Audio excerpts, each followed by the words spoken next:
Hello friends, and welcome back to r/Tales from Security. And our first story, for a little warm-up, don't say too literal of things. So, I worked in a department store for many years as loss prevention. Where we were situated, it was either a lot of teen stealing or some ORC theft. This particular day, we were watching cameras, and it was around 1 p.m. in the afternoon.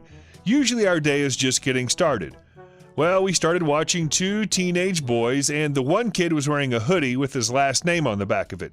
So he immediately starts looking around and acting weird, so we know that we're about to have one. So he takes his hoodie off, grabs a button-down shirt, puts it on, throws his hoodie back over it. He continues grabbing crap, a bow tie, cufflinks, pocket squares, dress socks, and a tie pin. He's stuffing them in his hoodie pocket. So when he exits the store, we apprehend him and bring him back to the office. Once in the office, he takes out all of the merch from his hoodie pocket. He has more than just our merch in there too, but he won't give up the shirt, which he took first. So my coworker looks at him and goes, "Dude, I need you to take off my shirt." The kid kind of shrugs, stands up, and goes for my coworker's top button on his button. My coworker literally started yelling and screaming, backing away from him, saying, no man, I mean the shirt that you stole that belongs to my store." Recounting all this to our regional VP, his response was, "Well, at least he wasn't wearing our pants." Literally, best moment ever. And before we move on to the next story, I want to say thank you very much to everyone who's subscribed to the channel and clicked on the like button. And our next story. I want to speak to the manager right now. It's been a while since I've been on here. A few weeks ago, I resigned from a casino job that I had for quite a long time. It was just time to move on to something else, and I'd done everything there was to do, and left the place in a much better condition than when I got there. This opens me up for a lot of stories. I was thinking about this one when I woke up this morning. Just a typical thing you dealt with at that job, but it's always funny to me. I don't know if people understand how empty their own threats are. So one night, I'm at my post near the front entrance watching the cameras. A woman walks on property with a little dog on a leash out in front of her. I watch her walk to the front doors. The dog is leading her. It ducks off into some bushes, and she has to drag it out. It goes to sniff the back of someone's leg, and the person starts talking to her and pets the dog. The woman takes the dog inside the automatic doors, where there's kind of an atrium with a fountain, and then a push-pull door that goes inside. She stays in the atrium and puts the dog in her purse. I'm waiting to see if she comes to me or if I'm going to have to come to her. She looks around and plugs her phone into an outlet. I'm taking a step away from my podium to go contact this person when my shift manager, aka the pit boss, comes over to me and starts talking about some other things and lets me know he's going on a break. He sees the woman on the monitor and asks what's going on with her. I tell him I'm already on top of it, and he says okay and goes on his break. I contact the woman politely, and she's perfectly bubbly and polite. I'm thinking this might actually be an easy interaction. She says she just needs a place to charge her phone and that the gas station next door had just kicked her out. Foreshadowing is a literary device in which a writer gives an advance hint of what's to come later in the story. I let her know that casinos have tighter security than gas stations and can't have people who aren't customers hanging out in front of entrances, especially if they have no intention of patronizing the business. Stab and grabs on customers are a real worry at casinos. She, to her credit, says if it's a problem, she can buy something. Unfortunately, a casino isn't exactly a corner store. There isn't really a product you can just buy and now you're a customer. This statement lets me know she has no value to our business. It would be like somebody loitering in a McDonald's and when asked to leave, they say they can remedy the situation by drinking free water. Instead of entering a business conversation with the customer, I confront the second issue. I tell her that the other issue is we can't allow animals inside the casino. And of course, as is predictable of anyone with a dog in their purse, she says it's a service animal. Now, in the scenario in which I believe her, I can easily get approval from management to allow the animal inside. It's not my rule, it's theirs. If they want to break their rule, it's no skin off my nose. I don't care if there's a dog in your purse, but it's the policy. And I don't believe her for a second. Firstly, service animals are typically highly trained for a specific purpose. Ergo, they don't lead their owners by the leash, have to be dragged out of the bushes, sniff people, or live in their owners' purses. Their owners also tend not to let people pet them. They're on the job, after all. The reason service animals are typically allowed in businesses is mostly because they can be trusted to be well behaved. Unlike this purse dog. I think what she's trying to do is say it was a support animal. That would not have flied either. That dog is to support animals as the medicinal marijuana card is to chronic pain. Catch my drift?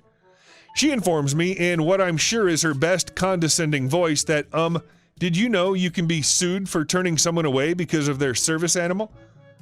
I'm not even going to entertain that bit of her argument, so I just remind her that she came to us admitting she had no intention of being a customer, just needed to charge her phone, she said. And had shown no value to our business, and that for those reasons I wasn't going to permit her to stay on property any longer.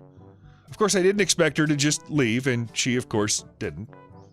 She's squawking about discrimination in service animals and customer service and how she's going to get me fired and I'm not going to have a job in the morning and she's going to sue us and blah, blah, blah. Lady needed to take a breath at some point before she passed out and I have to call an ambulance. You need to get your manager right now. She manages to get out at the end. For some reason, these sort of confrontations are my comfort zone. I'm rarely calmer than when someone is irrationally yelling and threatening me. Maybe I've been numb to it after so long, or it's the fact that I'm confident in my decisions and recognize there is absolutely no validity to her threats. I tell her I'm not going to do that for her. Truthfully, I just don't want to bother my shift manager on his break for something so petty as turning someone away. Part of my job, after all. And also, I think he'll laugh when I tell him about it later, and he'll find the fact that I said no when she demanded to speak to him even funnier. She informs me that the reason I don't want to get the manager is that I know she's going to get me fired if I do. I tell her the reason is actually that I'm not going to bother him with something as simple as this, and that there is no argument to be had here, and that she has to leave now. I chose not to tell her that I planned on laughing about her with the very manager she intended to complain about me to later. She, having caught her breath, goes launching back into another bout of oral diarrhea. This lady must have been a singer, or else good at doing something else with her mouth for a long time, because she really didn't seem to need to breathe much. Maybe a swimmer. When she's finally taken another breath, I calmly, and in my best "so anyway as I was saying" voice, inform her that in accordance with state law, I'm only required to ask her one time to leave the property before she can be legally trespassed, and that I've already done that. I continue by telling her that in just a moment, I'm going to ask her to leave the property and not return. And if she refuses, she will be trespassed and could be subject to legal action. Now, please leave the property and don't return, I say to her pointedly. She takes this opportunity to double down on her threats of suing me, seeing the manager, etc. She launches into another tirade about how she used to work in a casino too, and this isn't how things work, and that I'm a liar, and more threats of suing me and getting me fired, etc.